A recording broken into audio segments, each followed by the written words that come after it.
So good evening, good evening, good evening. We are back again, Saturday afternoon settings. The sun is shining. The weather is sweet. Makes me want to move all the way to the beach, which is where I'm going. So big up to all of you lot that are watching this. Make sure you are subscribed to the channel. Come on, 84.5k. Make sure you are sticking a thumbs up on the video. Thumb the video. Make sure you are obviously sharing the content around. Second channel as well. Come on, Lee Reacts. I will have a video dropping as soon as you finish watching this one. So go straight to Lee Reacts. Check out the videos there. Leave your comments and super chats down below. And let me know your thoughts on this video. But Arsenal are linked to Mehdi Taremi. I know he's high on everybody's list. I mean, who wouldn't want him? I mean, what a baller. I mean, this is the world-class striker we've been looking for. But all jokes aside, not for me. Like, genuinely not for me. Now, I don't watch Portuguese football, but I've seen enough Portuguese strikers come to this league and not really do it. I've seen enough Portuguese strikers score 20-plus goals in that league and not really do it. So, straight away on that basis, get me a proven Premier League player.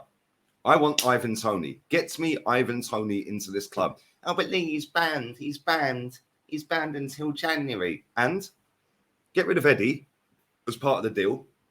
Keep Balogun. Job done. Play Balogun. Play Jesus. Play Martinelli. Play whoever you want. Trossard can play up front. Now, I keep hearing people say about versatility. Oh, they're versatile. Okay, that just means they've not mastered any one set position. So that's all it means. Like another buzz phrase. Oh, versatility. You know, like, do me a favor. Yeah, just go and get me a proper striker. We have got a decent squad, a very decent squad. And our business has started off so well. Declan Rice has passed his medical. Timber has passed his medical. Shai Havertz, don't want him. Cool, he's here. He's done, dusted. We've signed 3 players in the first 3 weeks or so of this transfer window. Both of them deals, the first two, Timber and Rice, they're going to be announced next week, I believe. So I'd imagine Monday or Tuesday. Maybe we'll get both of them announced on Monday. Who knows? They do like a little 9 a.m. Monday morning release, didn't they? So you never know. Monday, we might see Timber get announced first.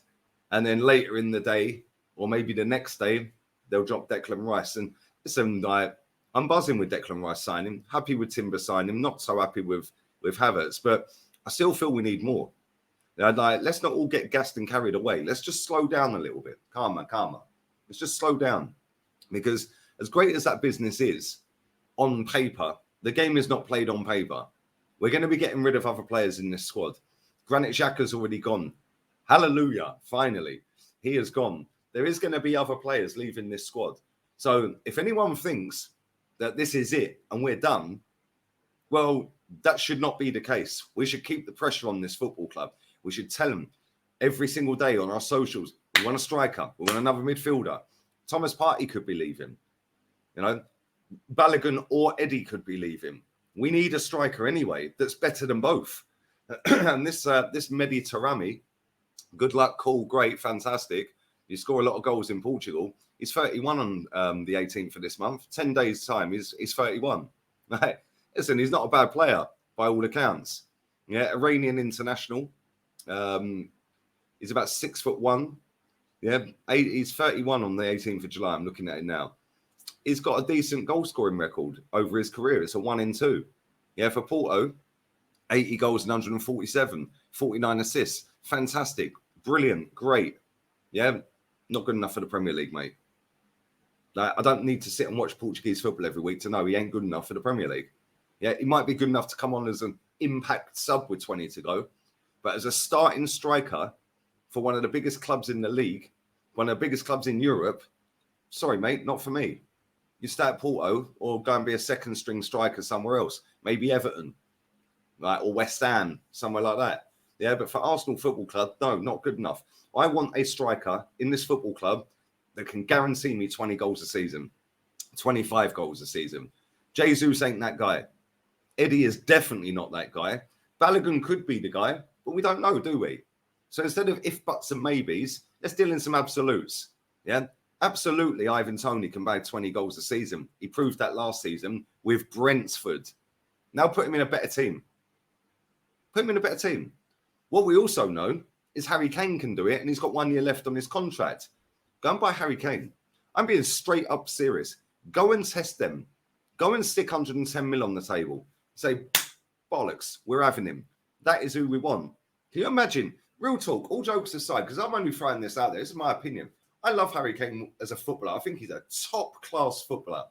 Yeah, top-class footballer. He's an elite level scorer as well. Why not go and test their resolve? It's got 1 year left. In fact, it's got less than 1 year left.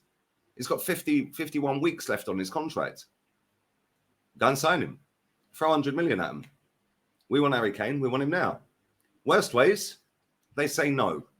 But at least have a go. People are talking about Mbappe. You're living in cuckoo land if you think you're getting Mbappe. No chance. No way in a billion years is Kylian Mbappe coming to Arsenal. Yeah, oh, his preference would be Arsenal. No, it wouldn't. Yeah, and that guy who wrote that story, Miguel Delaney, absolute melt. Yeah, that guy is an absolute melt. He covers all things Man United. Yeah, he is an absolute melt. He's so anti-Qataris, it is insane. Yeah, and I think the newspaper that he works for is actually, the building that they work in is actually owned by Qataris.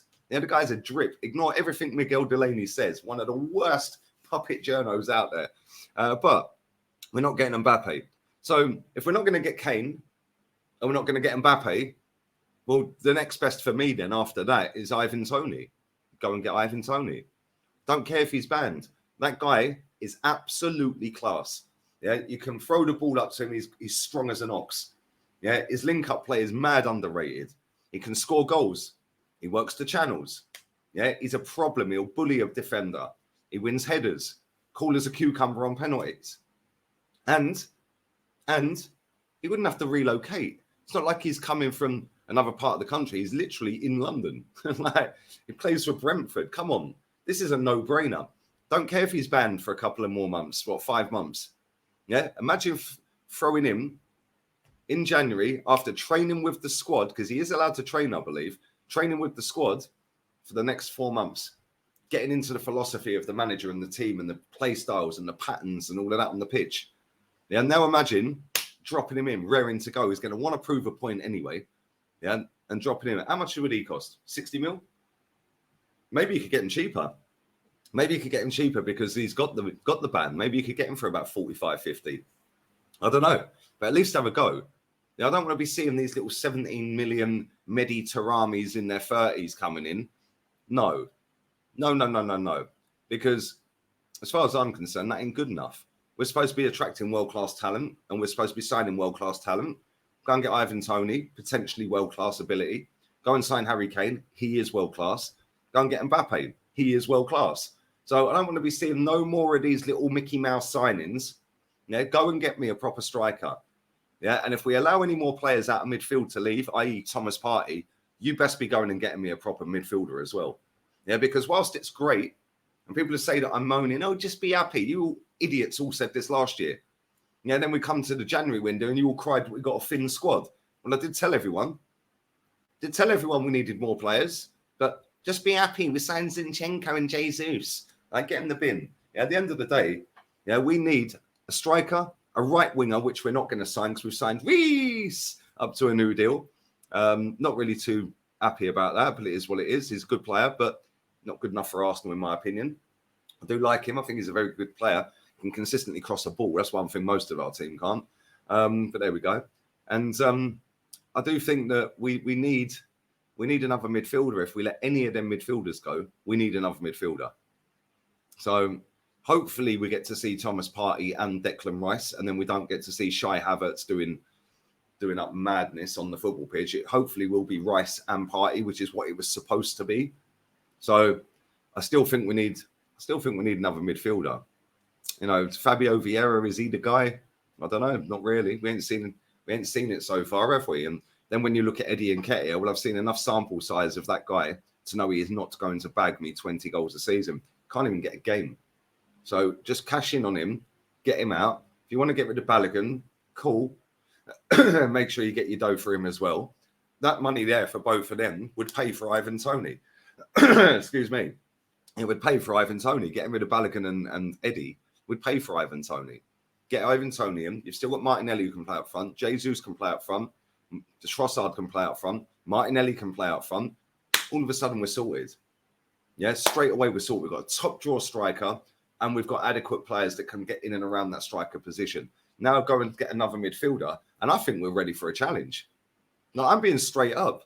But if we do not go and get an elite level striker this summer, don't want to break your hearts or anything, I just don't see it. Just don't see it. But it's what it is. Let me know your thoughts and feelings and all of that. Do you think we need a striker, or do you think we're covered in that position? Because let's be real, we are going to have injuries across the season as well. And the thing is, when you get players that get out injured and stuff like that, whilst this is great that we've got a decent level of player at this club now, when I see people putting Martinelli in 3 different positions and seeing Havertz in 3 different positions, like the right wing position, I mean, come on. Yeah, when I see Smith Rowe, I see all of these players put in 3 positions. Whilst that's fantastic and it makes you in your head think, oh, we've got a fixed squad, only takes 2 injuries and you've lost 6 positions. So let's just have a little bit of realism with this, yeah? Kai Havertz is not a CM. He's not a right winger. He is a false 9. I don't want to be seeing him play CM or right wing. He's a false 9. I don't want to see him play at all, if I'm honest. I've seen enough. When you look at Timber, centre back and right back, well, he ain't getting in over either. So he's a backup. That's a good backup option there. Well done. That is quality at backup. Right? Miles better than Tomiyasu. Yeah, miles better. Yeah, and I don't watch Dutch football, but this guy is better than Tomiyasu. Yeah, Tomiyasu's always injured, made of glass, not good enough, but he's versatile and he's 6'3" and wins headers. Get in the bin. Yeah, we have got that right back position covered with Ben White, and now Timber as backup. We've got Saliba at centre back, Timber as backup. That's decent. That's sorted. That's solid. Yeah, not convinced about the left back we have, the inverted weirdo. Yeah, that wants to be a politician. Yeah, that wants to do crying, expected cries and all that. Put Tierney in all day long. Yeah, but we've got on the left-hand side of defence, centre back, Gabriel and then Kivior. Cool, we're sorted. We're good with defence. Don't want to see Rob Holding. Get rid of him. Goalkeeper, cool. Midfield, Jorginho. Really? El Neni. Really? Just keeping him here as a cheerleader, yeah? Thomas Partey, cool. Happy with that. Declan Rice, cool. Happy with that. Fabio Vieira, really? Odegaard, cool. Happy with that. Who else we got? Shai Havertz, really? So that's 7 midfielders there. Have I missed anybody? If Thomas Partey goes, we've got 6. Is that enough? Have I missed anybody? Sambi Lokonga, he'll most likely go. And somebody asked me a couple of weeks back, Lee, how much do you think we'll spend in this window? And I said, after we get all the sales out, and all the sales done, we'll probably end up with about 100 mil net. Well, so far we've done what? 220 minus the 20 for Xhaka. We've done about 200. We're going to get rid of Eddie or Balogun or both. We're going to get rid of Sambi Lokonga. We are going to get rid of other players in this squad. Cedric will go. We will get rid of other players. Pablo Marie's gone. I forgot that. So yeah, we've done about 195. By the time we get rid of some of these players, it will be about 100 net. I want more money spent. Yeah, this football club is not skint. It has a shit ton of money. Go and buy me a proper striker and a proper midfielder, and I think we're good to go. Forward positions, I think we're sweet. We just need that striker. But let me know your thoughts and feelings and all of that. Make sure you are smashing the like button. Make sure you are subscribed to the channel. Come on, 85k is upon us. 500 to go. And make sure you leave your comments and super chats down below. Also, make sure you go and check out the second channel, Lee Reacts. And I'm off to the beach. I'm going to go and have a wonderful afternoon down the beach. I'm going to take my little cool box with my beers and my sandwiches. And I'm going to go and sit under my umbrella in my deck chair and enjoy the sunshine. Because that's what we do in the summertime, people. You're supposed to enjoy your time. Instead of sitting on the internet all day, crying. Oh, that's ironic coming from you, Gunner. I see people very quickly. I see people saying, all this guy does is moan all day. I literally spend about, what? This video is 15 minutes long. The other one on the other channel will be about the same. Literally half an hour on the internet. Then I'll go on my phone for about an hour and 20 minutes a day. That's it. I'm enjoying my summer, people. Maybe you should all do the same. Get your screen time down to less than 2 hours a day, and you'll actually have more fun. So there we are. Just a little life hack. We're out of here. Adios. Ciao.